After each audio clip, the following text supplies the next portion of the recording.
The American people who pay for elections with their tax dollars actually own the elections and have the right to care about their elections, election integrity, and the results of their elections. When they came to Washington and protested, all of you called it an insurrection.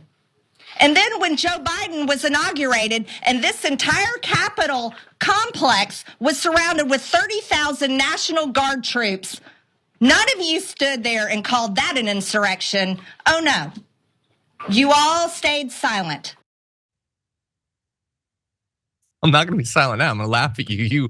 You dumb donkey. What are you talking about? Yeah, they didn't call that an insurrection because it wasn't. He won the election. He gets to be president. Donald Trump didn't win the election. He doesn't get to be president.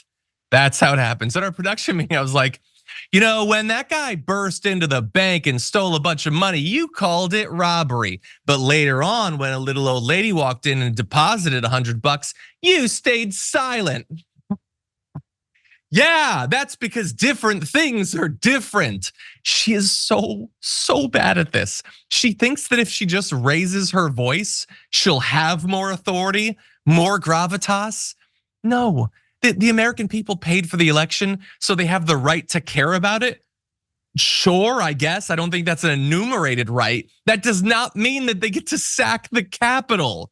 And if it does mean that, if you're saying that simply because somebody paid taxes, they get to attack the Capitol, well, I don't know, maybe 4 years into this Trump thing, let's all gather in DC, because apparently it's our right, one of our constitutional rights to bust in there and start doing a number 2 on the floor. Obviously don't do that. But Sharon, what do you think about the argument? Well, you've left me with a hell of a vision now. I think that every time Marjorie Taylor Greene speaks, I feel stupider. I really feel dumber. It's like you go to school, you get an education or you have life experience, and then I have to moonwalk it back because I just don't get it. And it's the pitch for me. The congressman over her right shoulder, I could tell it was bothering him too. Okay, there he is. And I could tell it, he needs, what's that drug that Chloe and Serena take for migraine? Because she just goes on and on like a little attack puppy, on and on. What are those little dogs, the Chihuahuas? It's like that, but the pitch, and sometimes they have that pitch too. And it's just too much. I need you to explain it, but I kind of don't want you to, because you can't explain it, can you? Can you? Yeah. It only makes sense if I can try to contort my brain into stupid conspiracist thinking, in that if we pretend that Donald Trump secretly won the election and Joe Biden secretly stole the election, well, then it was an insurrection. But that's fantasy land, Marjorie Greene. That's not actually what happened at all. Take it up with the voters. Maybe Trump should have. Maybe if Trump had actually tried as president, tried to win, not spent months before the election telling his voters not to early vote, not to vote by mail. In fact, you don't have to show up. Maybe he could have actually won, which he did not.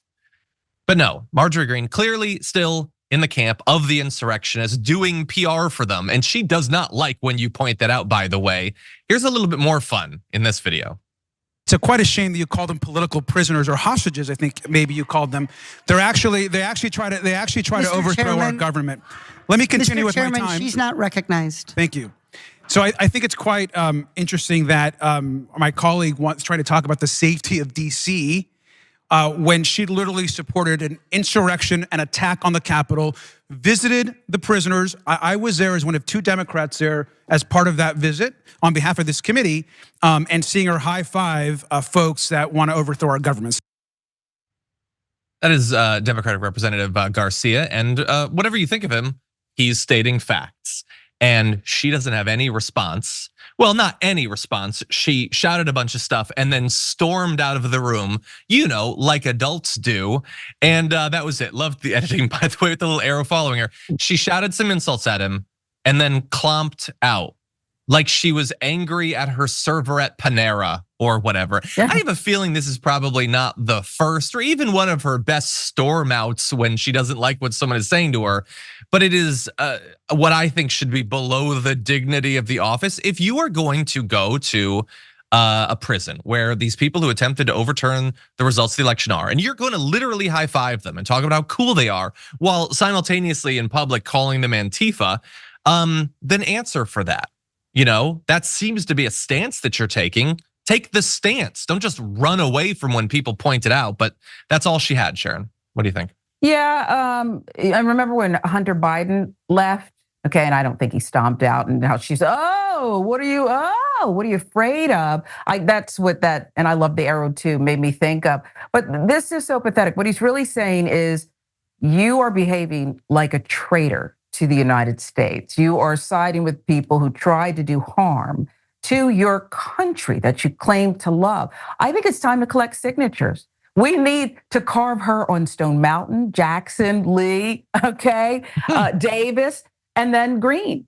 Put her up there if that's what she believes, that this was no big deal, just a protest. And by the way, they were traitors on that day. I'm sorry. Yeah. They are right. So we need her on Stone Mountain. They've already messed up the mountain. Put her on there. Yeah. By the way, I'm glad that he's focusing on there. Like, some of you might say, it's funny that she walked out or whatever, but like this one video to me demonstrates both sides of Greene. The stupid, immature side, yes, but the dangerous anti-democratic side too. Like, she's buffoonish because she high-fived the people who did the coup, but she high-fived the people who did the coup. Like, yes, she will talk about like Jewish space lasers, but she is ready, as we've been talking about throughout this week, ready to be a willing, enthusiastic participant in the devolution of America into a fascist state. She's 100% down. She has frequently joked about or talked about how awesome it would be if we had more political violence. Remember her liking posts talking about shooting Nancy Pelosi in the head, her saying that if she had been charged on January 6th and had guns, they would have succeeded. This is something she fantasizes about. She invokes another civil war on like a daily basis. Yes, she's a buffoon. Yes, we make fun of her, but she is among the most dangerous people in office, not because she's capable or competent, but because she is down for the destruction of America. And for someone who likes to talk about traitors as much as she does, she sure demonstrates how to do it just as regularly. For more political news breakdowns, interviews, stories of activism, and me trying my hardest to care about the occasional big celebrity news story, subscribe to our YouTube channel at youtube.com/The Damage Report. And you can ring the bell wherever it is so you don't miss anything.